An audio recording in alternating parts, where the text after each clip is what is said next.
Mixed media collage.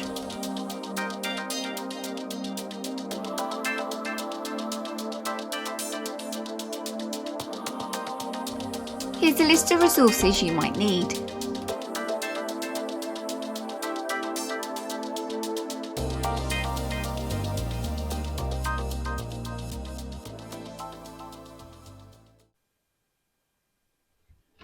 Having looked at the art of Kirchwitters and Huang Gui and creating responses to their work, they've given me lots of different ideas on how I can develop my own ideas.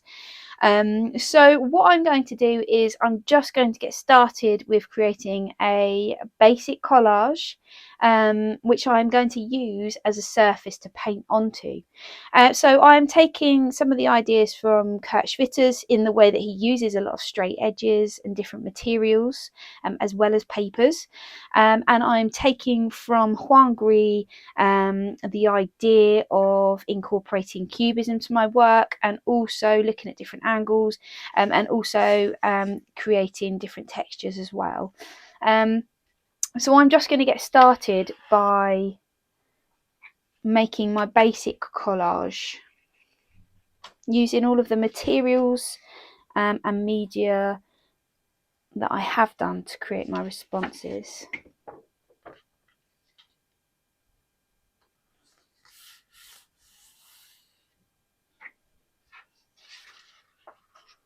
I really love this idea of layering and just building up areas of work. It starts to make your work look so much more complete and interesting the more you layer. And it's important to understand how that process works as well, because sometimes you might cut a shape to fit an area where that's not actually necessary.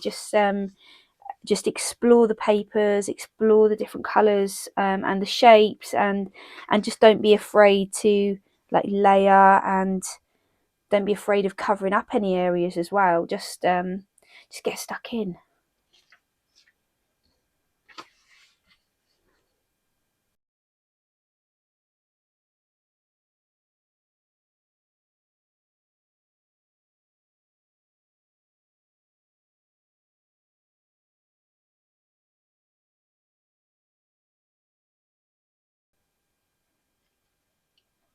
Okay, so there is my basic collage. I really like it like that, actually, but I intend on allowing that to dry and then giving it a coat of white paint, and then painting over the top of it. So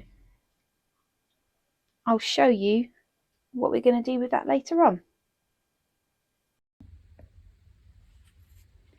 Okay, I'm going to have a go now at creating a second collage, but this time using slightly less materials and keeping it slightly flatter, while still having a contrast in different textures.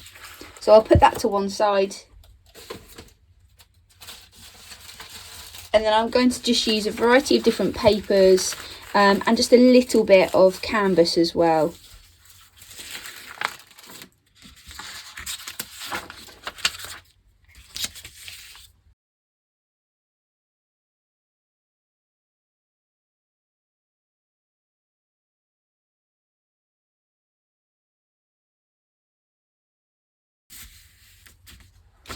Okay, I'm quite happy with that. You don't have to stop at 2 collages. You can make as many as you want using as many different materials, or as little materials as you want.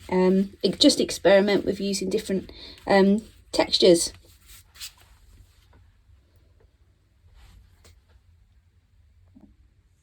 Okay, both my collages are dry and I'm ready to give them a prime coat.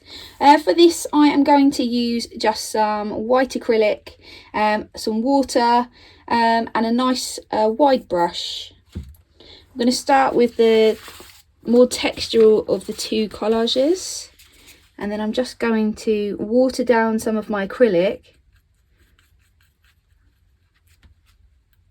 and just start painting it on. Now you'll see, if you're using acrylic, you'll see that it coats really well, but for this task we don't want it to completely cover the entire collage. There's elements of this collage that we'd like to still be able to see, so if you can wash your white down slightly with water and just sort of experiment with that a little bit. So I'm just going to brush this on. I still want to see the grain of the brown paper underneath, so I'm just going to use a little bit of water and almost put it on like a wash. And I still want to see some of the text from the newspaper because that's going to add interest to my work. So when I paint my white coat over the top, I'm just going to make sure that I'm not using the paint neat. I'm going to water that down. Some areas you can put the paint on slightly thicker.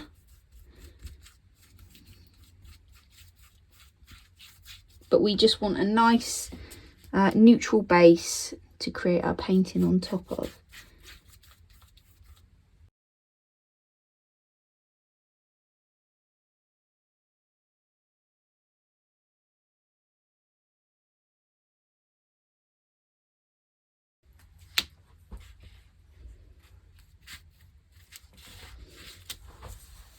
Okay, I'm happy with that. I'm going to leave that to one side and I'm going to work on my second collage.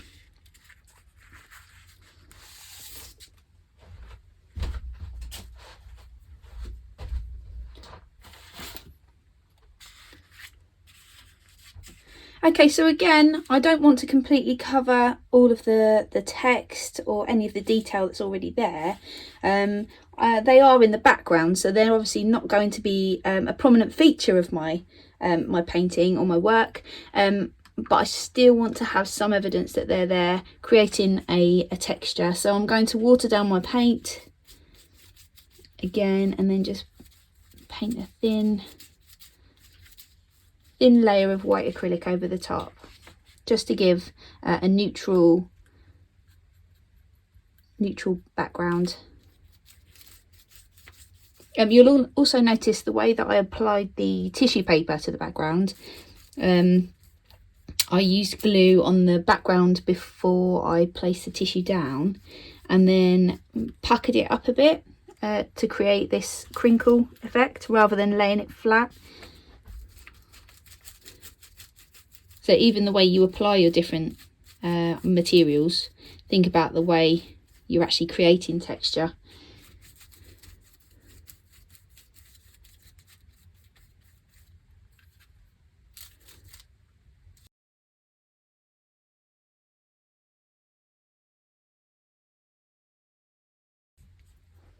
Okay, I'm happy with that. I'm going to leave these to one side, allow them to dry, and then I'm going to work over the top of them a little bit later on.